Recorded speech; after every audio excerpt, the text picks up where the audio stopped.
Losing a pet is like losing a piece of your heart. If you're struggling with grief, you're not alone. At My Dog Died, we understand the pain and are here to support you. Visit us today and find comfort, guidance, and a community that cares. We received a letter from someone who has lost their pet and have allowed us to share their story so that it will help other listeners deal with the loss of their pet. Remember, if you like this video, please support us with a like, subscribe, and share. Hello, friends. I opened Emma's letter this morning, the paper still faintly carrying the scent of lavender. I could tell before I even read the first line that this was a story poured straight from the heart.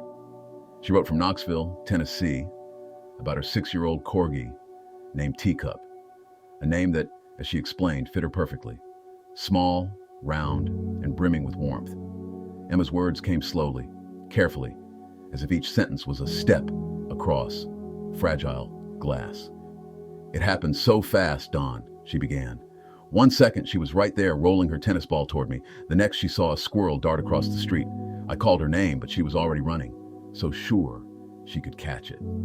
I didn't see the garbage truck until it was too late. I had to pause. I've read hundreds of these letters, but those moments, the ones where time splits into before and after, always hit the deepest. Emma described the sound of brakes, the sudden stillness, the way her knees gave out when she reached her little dog.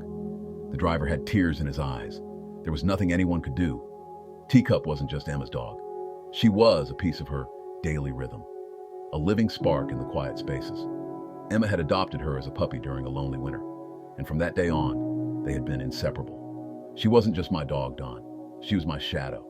She followed me into every room, and when I left the house, she'd wait by the door with this patient, knowing look, like she believed in her bones that I'd come back. I could see her then, those short Corgi legs, that mischievous glint in her eyes. Teacup had one particular habit that Emma said drove her half crazy and completely melted her heart. Hiding toys. Not just hiding, orchestrating elaborate schemes. She would tuck her squeaky fox behind a couch cushion or bury her rubber bone under a throw blanket. And if Emma dared to move them, Teacup would immediately notice. She'd trot over, bark in protest, and put them right back. It was her way of saying, "These are mine, and I know exactly where I left them." I guess she thought I needed supervision, Emma wrote. When Teacup died, the house became unbearably quiet. Emma confessed that she left the toys where they were for days, unable to move them, as if disturbing them would erase what little remained of her dog's presence. That's when she found MyDogDied.com.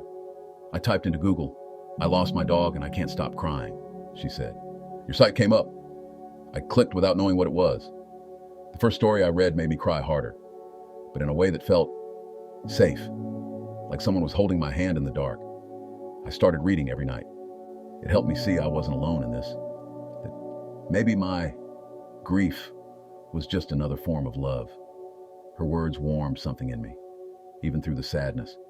That's why this site exists, so people like Emma can find a place where their love isn't diminished by time, where their dogs' names are spoken out loud, remembered.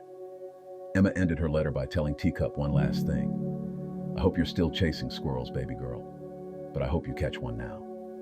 Teacup's life may have ended in a single, unchangeable moment, but the imprint she left on Emma's heart is permanent. That bond of shared rooms, hidden toys, patient eyes is not something even death can undo. So tonight, as I light a candle for Teacup, here in my little Tennessee office, I'll be thinking of her tiny legs, running full speed, ears back, chasing a squirrel across some vast, safe meadow in a place where no trucks roam. And I'll be thinking of Emma, her courage to write, her willingness to share her grief with strangers so it could become something beautiful, a testament of love that doesn't end. If you're reading this and you've lost your own Teacup, know this, you're not alone. Our hearts may break, but they also remember. And sometimes, remembering is the first step toward healing.